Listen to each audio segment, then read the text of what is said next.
Hi class, today we're going to move forward with chapter 15, Marketing Communications. So, how does promotion work in the marketing mix? So that's why it is. Promotion is really the communication.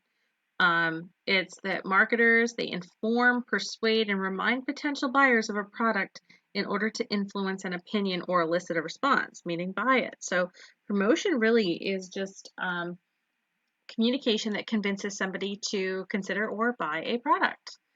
A promotional strategy is a plan for the optimal use of elements of promotion. So the elements of promotion include advertising, public relations, personal selling, sales promotion, and now social media. So the goal of all this is for a company to gain a competitive advantage, which is when one or more unique aspects of an organization that cause target consumers to patronize that firm rather than the competitor. So as you can see, here's the marketing mix.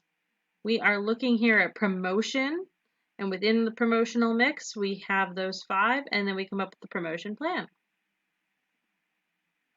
So communication. That's the process by which we exchange or share meaning through a common set of symbols. There are 2 major categories of communication.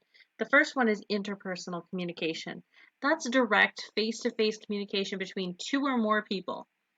That would be like our classes that we have. Then we have mass communication. That's the communication of a concept or message to a large audience through a mass medium. So mass communication is television, it is radio, it is YouTube. It could be a mass lecture class where you have 500 to 700 students in the room. I've experienced that as well. So that's the difference. Direct communication, or usually this is just one-sided. And there's the communication process. You go to college, you're going to see this. You're going to see this in English classes. You're going to see this in public speaking classes. If you take marketing classes, you're going to see it. If you take management classes, you're going to see it. You will see this in the future. Take a picture of it on your phone. When you hear it, you can say, oh, Ms. Stahonic said so. She told us so. So it all starts with the sender. The sender encodes the message. So in marketing, that is the advertisement, the sales presentation, the store display, the coupon, the press release, the social media. Then you have the message channel that goes along with the message. Then the receiver has to decode it or understand it and interpret it. Now there's also noise going on, so other advertisements, news articles, other things in the store. And then the receiver, those are your customers. They have to give feedback. So do they buy something? Don't they like it? So that's the communication process in marketing. The sender, that's the originator of the message. So that's the company. The encoding, that's the conversion of the sender's ideas. That is what you are sending. The channel, so that's how you're communicating it. And noise is distractions. So the receiver and decoding. So the receiver is the person who decodes the message. There can be multiple receivers. Decoding is the interpretation of the language and symbols. So it's what you are thinking.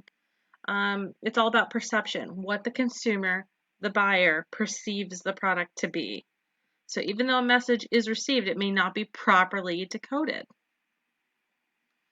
Feedback, that is the receiver's response to a message. Could be verbal, it could say, I agree, or I do not like this new product. Mass communicators are often cut off from direct feedback. So how do you know if a commercial really works? Social media and the internet have impacted communication model in 2 ways.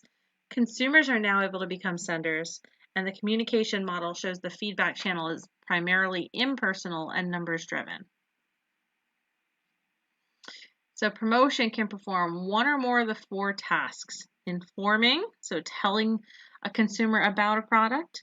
Persuading, trying to convince the consumer to purchase the product. Reminding, so that's reminding the consumer that, hey, our product's still out there and this is what we can do. And then there's connecting, that's building that relationship with the consumer. You see a lot of connecting commercials right around the holidays. So that's where you have that connection. All right, and we will go ahead and go over more of the chapter tomorrow. See you guys.